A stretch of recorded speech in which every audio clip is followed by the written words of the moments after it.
Today guys, guys, kakalabas lang natin. Time check. Mag-aalaw na. Ayan, may inasikaso pa kasi. May ano na ako, may dala na akong booking. Nakuha ko lang malapit sa bahay. Pooling na yan. Pooling yung booking na yan. Pooling meaning hindi siya nagmamadali. Pwede mo siyang i-deliver within the day. Pwede mo pagsama-samahin yan yung mga pooling booking. Gandang i-booking din yung mga ganyang klaseng booking kasi walang pressure. Pwede mo silang i-deliver kahit di sila pwede mo silang ma-i-deliver kahit hindi para-paras yung way nila, ganyan. Hindi sila magkakaway. Kagandahan nito, hindi ka pressure. Pero ingat lang din sa pagkuha ng mga booking. Alamin nyo muna kung ano yung pipick upin yung item kasi madalas marami nagbo-booking na item gamit yung pooling kasi nga mura yung rate niya, pinakamura sa mura talaga. Marami nagbo-book ng pooling kasi especially sa mga pagkain. Sa ganung senaryo, bubukin mo yung pagkain, medyo alanganin sa rider kasi mapipilitan kang i-deliver agad yung pagkain kasi pagkain nga hahanapin sa'yo ng customer yun, lalo na kung lunch time, mga bandang lunch time mo na ko yung buhay na yun. Panigurado, pack lunch yun, okay? Kakainin na sa tanghalian, ganun. Kaya pag sa gabi, mahirap yung ganun. Kung much better, ganun makuha ang booking, cancel mo na lang, okay? Pa-change rider ka na lang, di bali mabawasan ang ratings mo. At least hindi sasakit ulo mo. Hindi sayang sa oras, hindi sayang sa pagkakataon na makuha ka pa ng mas magandang booking. Yun. Share ko lang. Yan, tulad niya, may ako akong booking. Medyo hayay lang tayo, hanapan natin ng kasabay. Kahit isa lang siguro, papunta ng San Fernando kasi yun medyo malayo-layo. 34 kilometers na galing doon sa amin, sa resettlement. Nakuha ko sa Palmayo. Sana makahanap tayo ng kasabay. Ayun. Kaya maganda kung i-deliver kayo mga bandang alas 12 na, no? Pooling din naman. Sakto natin sa Noche Buena para may kasama naman sila sa Noche Buena nila. Hakikain tayo. Kaya charos lang. Siguro mga lang tayo ng isang kasabay lang para sulit yung biyahe. Hindi sayang gasolina. Sana makahanap tayo. Kung hindi man tayo makahanap, kapag nasiguro ako kasi panigurado ngayong alanganing petsa na 24, desperas ng Pasko. Panigurado, konti na lang ang booking yan. Kasi nga, yun nga, abala ng maraming abala ng ibang tao sa pag-aasikaso ng nila, mga handa. Yun, wala na rin, nagsarado na rin ibang establishment kasi mostly mga customer kailangan mo, mga establishment mga pinapadala nila yung sa mga business nila.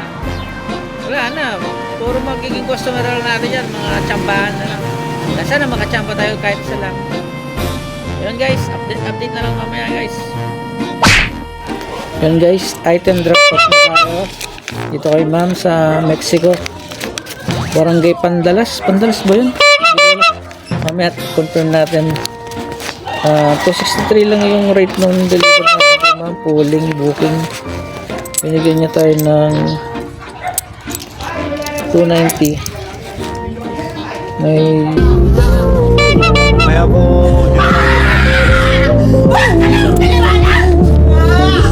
at yun na nga guys, sa di kalayuan nakakuha tayo ng booking. Priority booking nga pala ito guys. Distance na 20 kilometers mula pick up hanggang drop off. Ayun na nga guys, kinakatakutan ko. Cake pala yung i-deliver natin guys. Ang layo pa naman. Mula dito sa Santo Tomas papuntang Lubao, Concepcion. Ay, ito na yung kinasuspend ko noon nasuspend ako cake. Pero sabi naman ni ma'am, yung cake na to, may mga stopper daw sa gilid. Hindi daw siya basta-basta masisira sa biyahe. Ewan, let's see. Kinausap ko naman si ma'am kung sakaling magkaroon ng problema dito sa cake, madamage. Labas ako, walang reportan.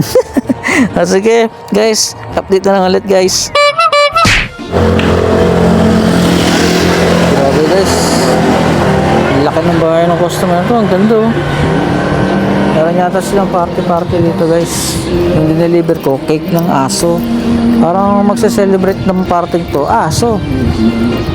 Iba talaga mga mayayaman mag-celebrate ng okasyon, no? Ayun guys, waiting lang ako sa bayad sa akin. Ayun, napag-usapan ko naman maayos yung drop-off. Na kung magkaroon man ng konting damage yun o damage talaga yung cake, wala na magiging problema kami. Aware na rin naman pala sila kapag gano'n ang deliver. May posibilidad na masira. Ayun, hindi tayo mabait yung customer natin, maintindihin.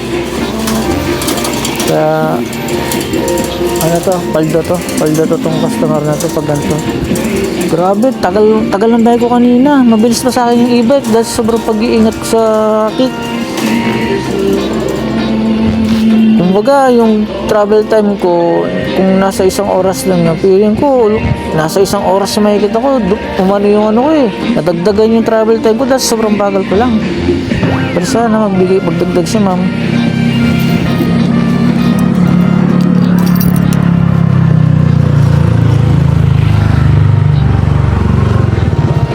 Ayun na. Ano tayong iabot?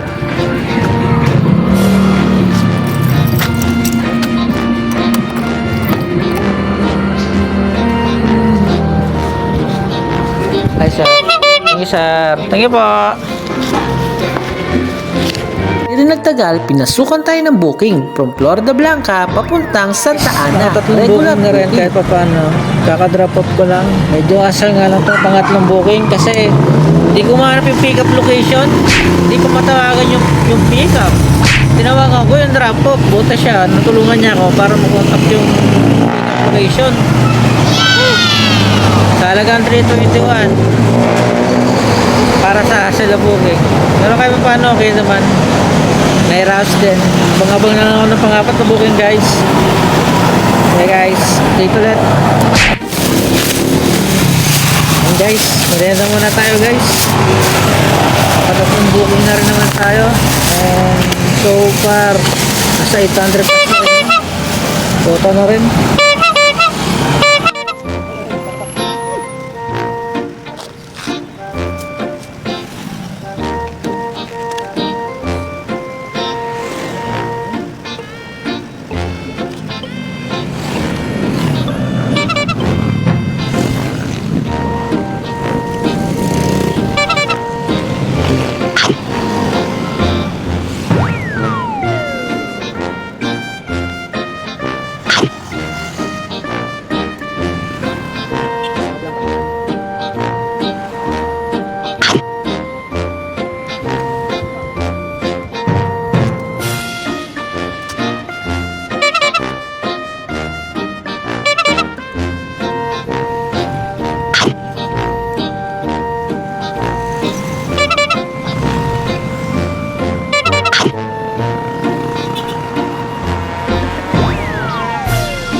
Yun na nga guys, pagkatapos natin kumain, pinasukan na tayo ng booking. Priority booking nga pala to guys na nagkakahalaga ng 335 pesos mula Porac papuntang San Fernando. Kain, naka-tray dito sa Porac, galing San Fernando. 335 lang yung rate, ginawa ng 350 nila sir. Tapos may palibala pang soju. Na nga guys, sa di kalayuan, nakuha muli ako ng booking na nagkakalaga ng 268 pesos. Regular booking. Siguro tayo kay Lalamog. Time check, 8:47. Lumabas tayo kanina. Mag-aalauna. Tapos, ayan, yan yung ginita natin. Siguro, apalo din ng 2K yan. Tapos yung mga tip. Gagalatin ng mga tao ngayon. Puro pagkain naman natin deliver ko, puro priority din. Mga food tray nga rin ang mga order. Gagalatan nila. May nagbigay pa sa akin ng alak. Sarap, soju. Magpaka-Koreano muna daw ako. Kasi guys, uwi muna ako. Drive muna ako pa uwi.